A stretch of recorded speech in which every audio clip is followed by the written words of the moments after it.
Guerras. ¿Quiénes son los que inician guerras en el mundo? ¿Quiénes son los que toman iniciativa para levantar armas? Pues lamentablemente el hombre, porque no hay mucha líder mujer en cuestión de países. Y cuando hay líderes mujeres, no hay tantas guerras. The vote and the military service has always been intimately connected. At least it was, until women's suffrage. And you can even see that the suffragettes understood that, because many of the suffragettes campaigned for conscription, in favor of conscription during World War I. And others participated in something called the White Feather Campaign, which was a campaign where young girls, anytime they saw a man, maybe even a boy over the age of 15, if they saw him in public and he was not in military dress, they would pin a white feather of cowardice to his lapel and publicly shame him for not enlisting. And one story I was reading on a website, the history of the White Feather Campaign. One father recounted his story of his 15-year-old son who had been sent home from the front for being underage when they discovered that he was not 18. And he was walking through town and a woman pinned a white feather on him. He'd only been home 2 weeks. She pinned a white feather on him. And in the 20 minutes it took for that child to walk across a bridge, he decided to re-enlist. Right? This is the power that women have. This is the power that women have always had. Cada vez hay más mujeres en posiciones de poder en empresas, en los consejos de las empresas. Yo creo que es obvio que necesitamos darle muchísimo más lugar a las mujeres en lugares de poder. I'm Janice Fiamengo of the University of Ottawa. One of the major effects of feminism has been to create a false narrative of history, such that the entirety of the human past is seen to be a story of women as innocent victims and men as privileged oppressors. Even those who consider themselves well-educated tend to accept that women have struggled heroically and against great odds for their basic human rights. I accepted this version of history myself for many years because that's what I was taught. Even when I was writing a PhD thesis on women journalists, no one challenged my version of women struggling for their rights. Take, for example, the right to vote. Most of us know that sometime in the early 20th century, the year was 1918 in Britain and Canada and 1919 in the United States, women finally won the right to vote. Now, to many, this seems flabbergasting. Proof of patriarchal oppression, that it took so long for men to concede this basic right of citizenship to women. Imagine that, we think, 100 years ago our foremothers couldn't vote. For all those centuries, men were denying it to them. Except that it isn't true. The franchise hadn't been a basic right of citizenship throughout history. Historically speaking, it was a relatively recent idea that citizens should elect their governments. And for much of the period that feminists tell us indignantly that women weren't eligible to vote, most men weren't eligible either. So to say that women were not allowed to vote throughout history is like saying that they weren't allowed to flap their wings and fly. Almost no one, including women themselves, thought they should. And by the way, here's a question that I heard Jonathan Taylor ask at a conference I attended last year. Jonathan is the author of the website A Voice for Male Students. His question was this: who was more oppressed in 1917? The woman who couldn't vote, or the man who was sent to the trenches of World War I to have his guts ripped out? Good question. I think it's a crucial context to keep in mind when we hear about male privilege in earlier times. But the situation is even more complex in the British and Canadian contexts, because the fact is that a good number of those men who went to have their guts ripped out in the trenches of France and Belgium were not even themselves qualified to vote. It's almost unbelievable, but true. Before 1918, the vote was restricted in Great Britain and Canada by property and income-based qualifications that prevented large numbers of working men from voting.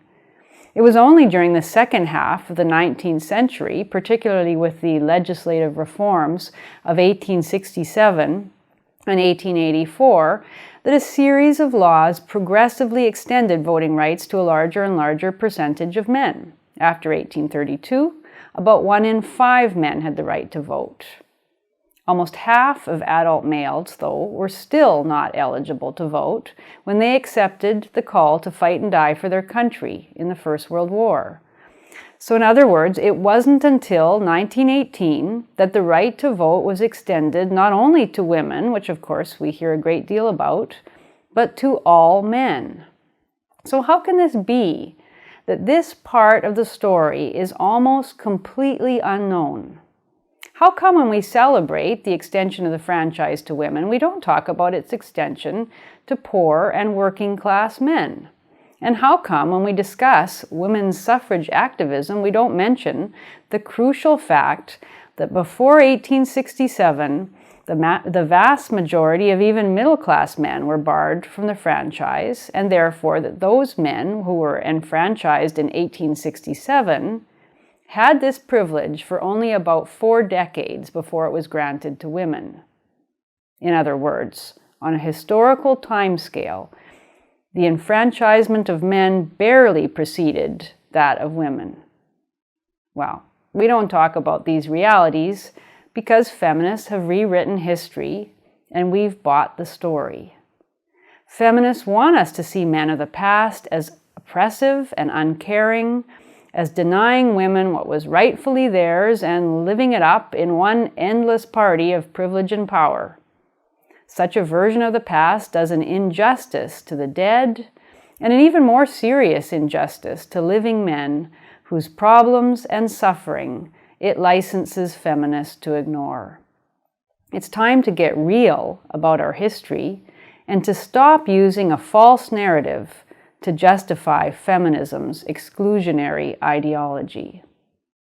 De todas las mujeres que fueron matadas en el mundo en el 2012, casi la mitad fueron matadas por su pareja o miembro de la familia, comparado con solamente 6% de los hombres matados en el mismo año. I'm Janice Fiamengo of the University of Ottawa. A term that I've heard a lot recently and that deserves repeating is the gender empathy gap. This is the striking and disturbing indifference of our culture toward the suffering of men and boys, in stark contrast to our evident concern for the suffering of girls and women. Recently, the term came to my attention through an excellent article by Glenn Poole, author of the book Equality for Men, which I highly recommend. In the article, Poole talks about the manner in which mainstream news sources ignore harms to men and boys, even when reporting on specific incidents or statistics in which their suffering would seem unavoidable. He points out that, for example, when a large number of men are killed, the media report on people killed. The sex of the victims becomes invisible. When women or girls are killed, in contrast, they are rarely, if ever, referred to as people. Their femaleness becomes part of the story because it is news when women and girls are harmed. It's not news when men and boys are killed or injured. Poole mentions, for example, that 9 out of 10 victims of police-related deaths are of men. 97% of workplace fatalities are male. The U.S. Interagency Council on Homelessness has estimated that 75% of homeless individuals are male. Men are 4 to 5 times more likely than women to commit suicide. 8 out of 10 violent deaths worldwide are male. Now imagine a scenario in which 97% of workplace fatalities were female. Imagine the widespread distress, outrage, the front-page news reports, and the ensuing special programs, workshops, task forces, panel discussions, royal commissions, government reports, emergency measures, and so on. Imagine the unmitigated outpouring of concern by both men and women. But it doesn't come for men. The 97% of workplace fatalities are not news. Why not? Well, why does our society have so much more trouble caring when men and boys suffer and die? Glenn Poole argues that we are all, men and women, collectively more tolerant of the harm that happens to men and boys. We simply value the lives of women more. That's why Poole points out that when approximately 95% of the UK prison population is male, we have gendered initiatives to reduce the impact of prison on women, but no gendered initiatives to reduce the impact of prison on men. That's why when Boko Haram captured Nigerian girls to be forced into sex slavery last year, a massive protest involving the First Lady of the United States was joined by leaders around the world demanding their return. Boys are routinely captured by Boko Haram to be used as child soldiers, abused and enslaved, and there's no similar outcry. What's more, boys and men are routinely slaughtered by Boko Haram, and it's barely news. Why this dearth of social concern? Partly it is the result of 50 years of feminist advocacy stressing male evil and women's innocent victimization. We're so used to thinking of women as the ones who suffer and men as the ones who cause the suffering that we can't really see male suffering.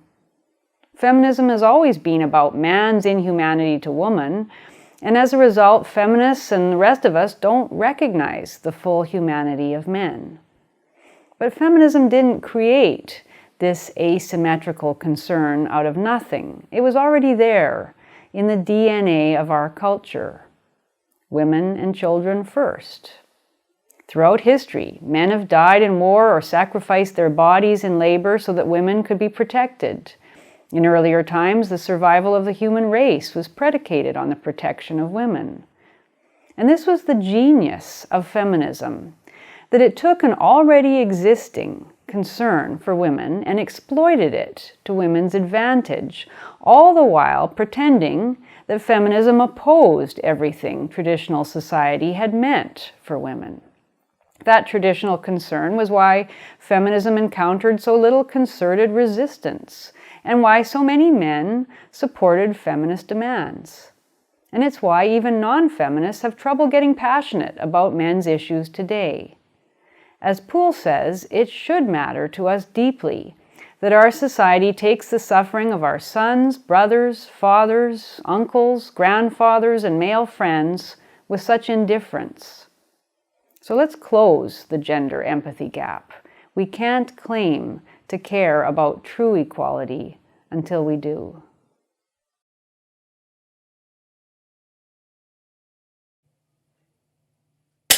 The wage gap is simply the average earnings of men and women working full-time. It does not count for different job positions, hours worked, or different jobs. It has nothing to do with the same job. It has nothing to do with discrimination.